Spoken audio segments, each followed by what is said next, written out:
Hey everybody, welcome back to FSi DFS. I'm McKinley412. Hope you're all having a fantastic week as we head into the weekend here, as we head into the All-Star break. No video for us on Sundays, as you guys know probably by now, but we will have a preview video out for the All-Star game, probably on Tuesday there. So come back for that if you do enjoy this content, but let's just dive right into the slate here this afternoon.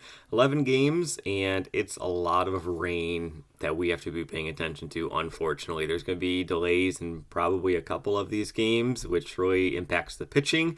And it's unfortunate that some of the best pitching options are the ones that are seeing the rain-threatened games.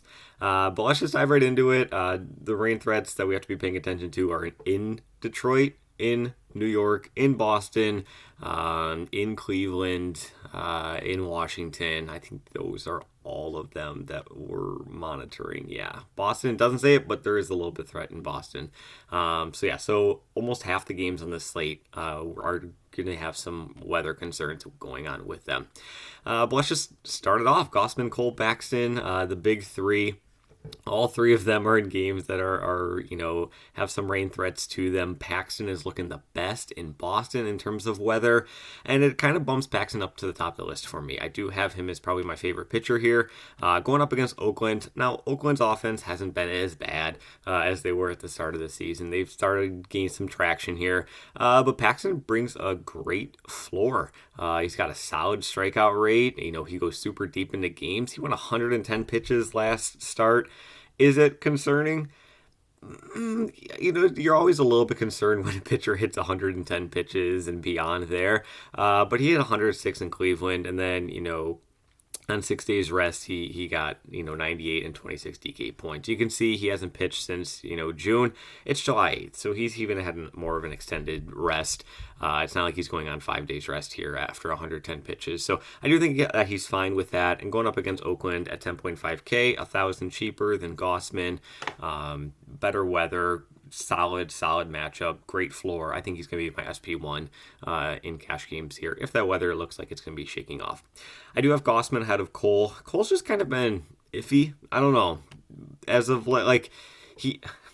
iffy for Cole's standards, we'll put it that way. But the strikeouts have gone down slightly over the past handful of starts for him in terms of his strikeout rate. You can see you could just kind of look at the logs here. I'm not going to dive too deep into it, but I do think that with the rain threat and the tougher matchup, I do put Cole a little bit below Gausman. Do I want a whole lot of these guys if it's going to be a delay in the fourth inning? No, not really. I don't want to be paying 11K plus for a guy who could get pulled after a rain delay in the fourth inning. But still, that's why MLB DFS is tricky. You got to look right up until lock to see what the radar looks like, what those rain bands look like, and whatnot. So Paxton is going to be my favorite of those top three. Keller, not much of an interest going up against Arizona. Keller, he continues to defy logic here. He's gotten burned a couple of times, though, but he defies logic in that, he's still got this strikeout rate, which has gone down a little bit, but he's still got, a higher strikeout rate with not inducing a lot of swinging strikes. It's just, he's painting corners, doing all that magical stuff, but he's going up against Arizona here, and I just don't think that, he's going to do very well, especially when we got guys like, Garrett and Wells and Paxton kind of around him. So don't have too much interest in Keller. Not a fade, but not too much interest. Garrett, I think, could be fairly-ish popular, just because he's kind of like the first pitcher who is not in a rain-threatened game and who's not going up against an absolutely top three offense in the league. So Garrett, he's getting the Phillies at home. Philly can't strike out quite a bit, and you can see what the upside is for Garrett here. 13 strikeouts, 8, 9. He's got a solid strikeout rate. He's got a great floor that he's produced. So I do think that Garrett could see quite a bit of traction and ownership. I might sound crazy saying that. It sounded crazy in my head, but given it sounds crazy in my head because we got guys like Gausman and Cole and Baxton and all these other guys going, but with the rain and everything, I do think that some people might stay a little bit safer and just go down to Garrett down here at 9.6K. Sonny Gray, just kind of rounding things out. So this is kind of where things land here in terms of, where the sheet lands and how I have the pitchers ranked. Paxton going up here. I might even put Garrett above Gausman and Cole if the rain looks like it's going to be a little dicey in those two matchups. Even just like moving ahead here, I do have Philly as like a nice leverage spot, just because I just said like I think Garrett could see a little bit more ownership here. I could be wrong, but could see a little bit more ownership because of the rain that is impacting the other three pitchers. So going back here into this. Okay, so into the mid tier. Wells, you can see real quick, there is no mid tier. Like, it's Wells at 9K, and then boom, boom, boom, you're down to 7K very, very quickly with Williams. But Wells is going to be going up against Minnesota. Minnesota, one of the highest strike. I think they are the highest strikeout ranked team. Haven't looked at this chart in the past couple of days. Probably should get on that. But all season long, Minnesota has been the number one strikeout team in the entire majors against right-handed pitching. Wells, not the greatest strikeout rate, but he does provide you a solid floor, and he's going to go deeper into the game, 90 plus pitches routinely. So I do think that Wells is going to be a fine play. I think he's going to be possibly another solid owned pitcher, just because the rain's not going to be an issue. He's going up against a super high strikeout rate team in Minnesota. So I do like Wells in that regard. Suarez going up against Miami. Awesome. Like him too. I think he's a fine play. So really this Miami game, the Miami, both pitchers on that game, I do have quite a bit of interest in here. Heaney, this is a rain-threatened game in Washington. Washington doesn't strike out a whole lot, and kind of reduces my interest in Heaney. Heaney's kind of he allows a lot of hard contact, but he also strikes out a lot of guys to kind of save himself. But when Washington, like I said, they don't strike out a lot as a team, could boast a little bit of concern rostering Heaney there. Smiley, Nicholas, just not really any interest at all with those two guys. So here we go. Wells, Suarez, Heaney, kind of what I just said. Smiley right at the bottom. Nicholas, no interest. Going into the cheap tier, Williams, another rain-threatened game. So you could just see, like, the top three guys in each tier that I ranked all are in rain-threatened games. Gossman's in a rain-threatened game. Cole's in a rain-threatened game. Just an ugly slate. But Williams, if it holds off, is going to be a great play. I said Savali was my favorite low-dollar play in pitcher yesterday, and he had, 36 DK points. I was not expecting that at all. I do not claim to be mentioning that. I was even hesitant to play Savali yesterday, even after saying he was my favorite. But this KC offense is just so bad right now. So Gavin Williams, he's not going to be, blowing up, 10 strikeouts or anything, but, he's shown to have some strikeout stuff. He can get knocked around from here and there. But he just played this KC team last week and put up 26 DK points. So, again, pay attention to the rain in Cleveland here. It's everywhere. After that, it's not a whole lot of interest. Blackburn's been, he's been pretty decent as of late. Manning's got a tough matchup against Toronto, but Toronto's like a low strikeout team, but Manning is already kind of like a low strikeout pitcher, but is able to generate solid DFS points even as being like a low strikeout pitcher. So if we go here, you can just kind of see, like, he doesn't strike out guys in general, but 6.4K, if he's getting you 12 to 16 DK points, it's fine. Is he going to be in my first 15 lineups that I build? No. But I'm just saying, if you're building a 150 lineup, he could probably be in your player pool. Just moving on down. There's not a lot to love. Toussaint, he's back. He can have some strikeouts, but man, he's got a massive control issue. Walks all over the place. So that's a big concern with him there. So let's go to the bats. Texas, top team, Texas and Boston. Those are the 1-2 punch for this slate. Texas, again, some rain, but Texas just extremely expensive, and that's really the main thing. But they just have the bats that can really get against Irvin here. Seager, obviously, low, obviously, but even guys like Garcia, Young, Heim, I just listed their entire team essentially.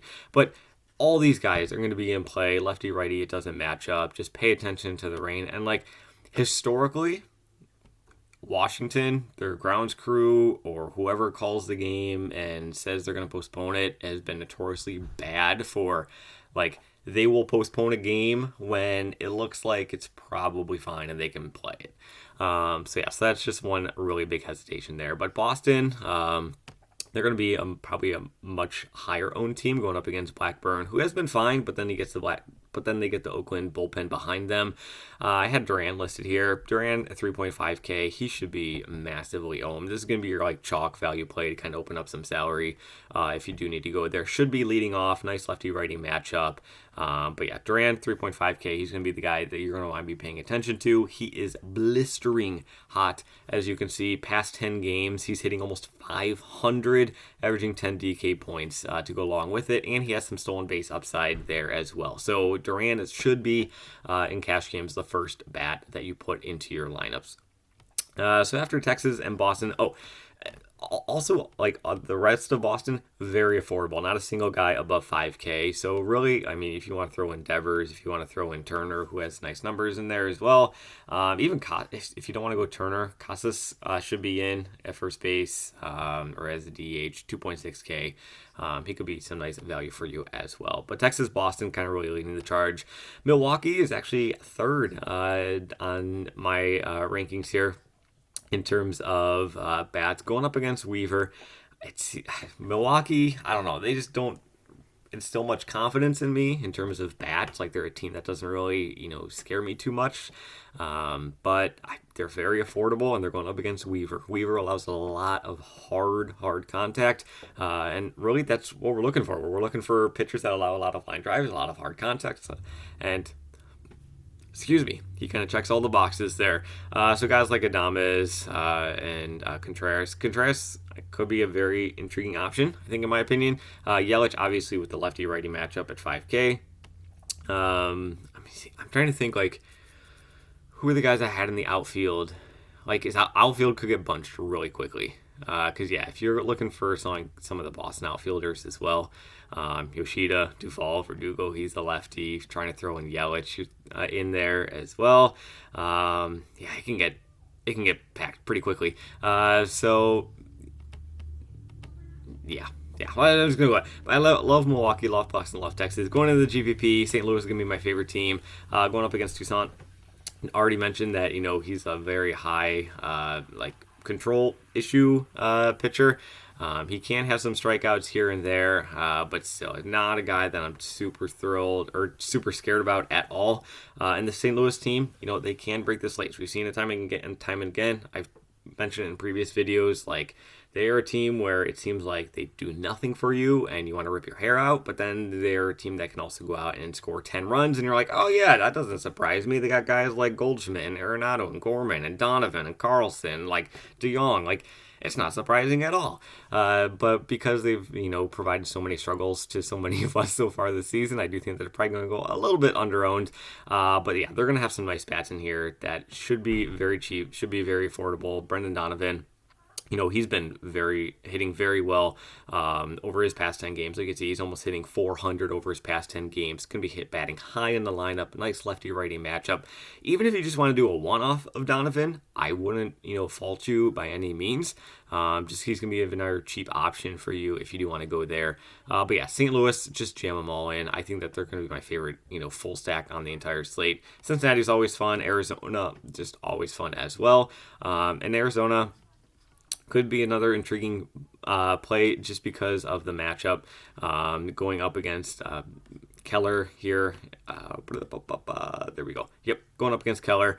And like I said, Keller, he's just like, he's due for regression. He's got to be. Like, he just doesn't generate any swinging strikes. Yet he's still managing to skirt around and do all these nice games and all that stuff, but it's got to backfire at some point. So Arizona, it looks like Corbin Carroll dodged a bullet. I don't know if he's going to be back or not. Let's see. Look at he's going to be back. But he's had that shoulder injury. It was a bit of a scare. He even played last night. I somehow missed that. But yeah, so Arizona, I think that's going to be an intriguing play. San Francisco's cheap. Philadelphia leverage. Kind of already talked about that. And yeah, so that's kind of where the slate shakes out. Pay attention to the weather. Like, that is going to be the big thing on this slate because it's going to impact a lot. Favorite stack, favorite pitchers, all of them are going to be in rain threatened games. So pay attention to that. Thanks for watching. Really do appreciate it. Again, we won't be here on Sundays because we never do Sundays, and then it's the All-Star break. But we will have a video out for the All-Star game if you do want to return for that. And yeah, so thanks for watching. As always, good luck in your contest, and we'll see you for the All-Star game.